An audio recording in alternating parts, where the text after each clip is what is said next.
प्रवक्ता पवन खेड़ा ने प्रेस वार्ता करते हुए बीजेपी पर तीखा हमला बोला है।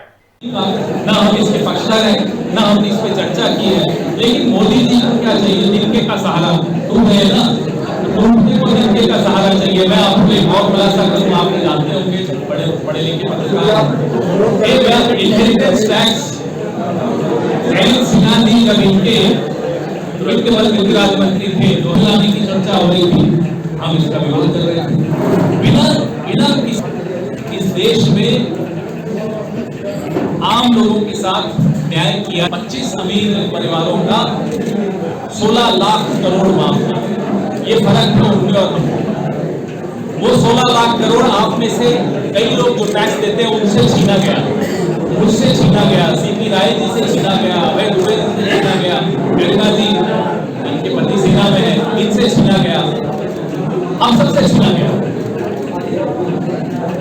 जो 72,000 करोड़ हमने ऋण माफ किया, हमारे पास अर्थशास्त्री है, इनके पास अनर्थशास्त्री है। ये अंतर 150 सीटें उर्दू की आएंगी, इनकी और सरकार की नहीं आएंगी। आपने देखा कृषि संबंधित 3 कानून लाए, बिना चर्चा के अगर आप कुछ लाएंगे इस देश में, बिना संवाद के अगर आप कुछ करने की कोशिश करेंगे तो आप नहीं कर पाएंगे। कृषि काले कानून उसका एक ज्वलंत उदाहरण है, आपको वापस लेने पड़े, माफी मांग कर वापस लेने पड़े। कोई भी कानून आप इस देश में लाना चाहते हैं, बिना लोगों से चर्चा किए मत लाइए। ये लोकतंत्र है, हमारा सिर्फ यही आपसे आग्रह था।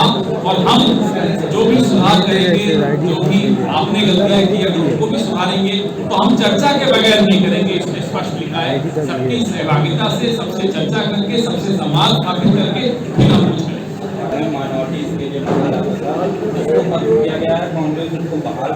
अग्निवीर कोई सहूलियत नहीं थी। पहली बात तो अग्निवीर इस देश के नौजवान के साथ और इस देश की सीमा सुरक्षा के साथ एक बहुत बड़ा आपराधिक धोखा था। आपराधिक धोखा है अग्निवीर। ये आप फिर से दोहरा रहा हूं, अग्निवीर इस देश की सीमा सुरक्षा के साथ और इस देश के नौजवान के साथ एक आपराधिक धोखा, वो हम वापस लेंगे। आपने मौलाना आजाद स्कॉलरशिप के विषय में कहा, स्कॉलरशिप सहूलियत है, नौजवानों के लिए सहूलियत है, उसको वापस लेना गलत है। नौजवानों के लिए, वो किसी धर्म के हो, किसी जाति के हो, मध्यम वर्ग के हो, उनको और सुविधाएं देनी चाहिए, उनसे सुविधाएं छीनना गलत है। और आगे भी लाएंगे, उस पर चर्चा भारत सरकार को हमने मजबूर किया कि वो अब एक कमेटी बैठाई। उन्होंने वो मजबूर इसीलिए हुई क्योंकि कांग्रेस पार्टी ने उन्हें मजबूर किया। जी हाँ, हम लोगों से संवाद करके, लोगों से सलाह मशवरा करके ओल्ड पेंशन स्कीम जरूर लाने की पक्ष हैं। उनकी डिग्री असली है नकली है, मुझे उससे कोई मतलब, पढ़े हैं नहीं पढ़े हैं, हमें उससे कोई मतलब। न्याय पत्र नहीं पढ़ा, मैं ये दावे के साथ कह सकता हूँ, पूरे न्याय पत्र में न कहीं हिंदू मुसलमान का जिक्र है, न कहीं ये जिक्र है कि इसकी संपत्ति छीन के उसको देंगे, सब झूठ। और जब देश का राजा झूठ बोलता है ना, तो आने वाली कई राजा को झूठ नहीं बोलना, राजा का एक राजधर्म होता है, झूठ का उसमें कोई स्थान नहीं है। बहुत अफसोस के साथ कहना पड़ता है कि मेरे देश का राजा रोज झूठ बोल रहा है। बहुत बुरा लगता है ये बोलते क्योंकि हम सबके प्रधानमंत्री, लेकिन जब प्रधानमंत्री झूठ बोलते हैं तो लोकतंत्र मुझे ये हिम्मत देता है, ये स्वतंत्रता देता है कि मैं ये बात बोल सकूं सार्वजनिक तौर पे कि मेरा प्रधानमंत्री, माफ कीजिएगा, झूठ। ये झूठ अच्छी बात है। हम सबके लिए न्याय की बात कर रहे हैं। हम क्या कह रहे हैं? हम कह रहे हैं 30 लाख खाली पद भरे जाएंगे। हम कह रहे हैं कि पेपर लीक से मुक्ति दिलवाई जाएगी। हम कह रहे हैं पहली नौकरी पक्की। हम कह रहे हैं हर खाते में आएंगे। क्या गलत कह रहे हैं? हम कह रहे हैं MSP का कानून बनेगा, स्वामीनाथन कमेटी के जो अनुशंसाएं हैं वो लागू होंगी। क्या गलत कह रहे हैं? ये सब पढ़कर, ये सब सुनकर मोदी जी को अपने सामने एक आईना दिख जाता है। उस आईने में वो लोग देखते हैं, उनको समझ में आता है 10 साल में उन्होंने कितना बड़ा धोखा किया सबके साथ, और वो देख नहीं पाते, इसलिए वो इस तरह की बातें करते हैं जैसा कि हम कर रहे हैं। बड़ा अफसोस होता है।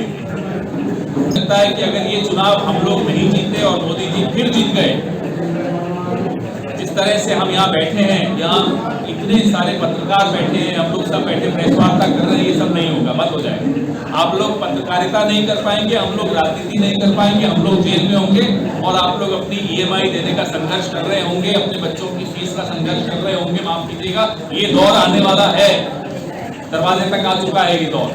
डरा नहीं रहा हूं, ये हकीकत है, ये दिख रहा है। अकेले मुझ पर कितनी FIR हो गई है मैं आपको क्या बताऊं, अलग अलग अदालतों में चक्कर काटने पड़ रहे हैं। कोई बात नहीं, कांग्रेस पार्टी और इस देश के लिए अब सब कुछ करने को तैयार है। जब मेरा नेता 50 घंटे ईडी को झेल कर बैठा, फिर भी चेहरे पर शिकन नहीं आई, तो हमें कोई बात ही नहीं। हम संघर्ष करने को तैयार हैं, आपका सहयोग चाहिए ताकि वोटर तक हमारी बात पहुंचे। जो भी वोटर हमारा न्याय पत्र पढ़ लेगा वो और कहीं वोट नहीं दे सकता, ये मैं दावे के साथ आपको कहता हूं। और विपक्ष और मीडिया का एक चोरी दामन का साथ होता है। विपक्ष में कोई भी हो, आज हमें कल भारतीय जनता पार्टी होगी, तब भी मैं यही उम्मीद करूंगा कि आपका मुझसे चोरी दामन का साथ होगा जो विपक्ष में होगा। क्योंकि लोकतंत्र तभी स्वस्थ रहता है, तभी जीवित रहता है। लोकतंत्र की धमनियों में जो खून बहता है वो विपक्ष और मीडिया की गठजोड़ से बहता है।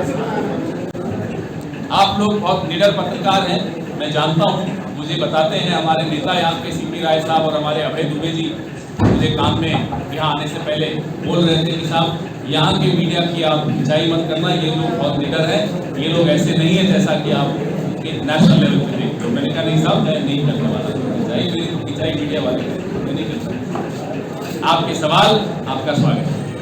लखनऊ में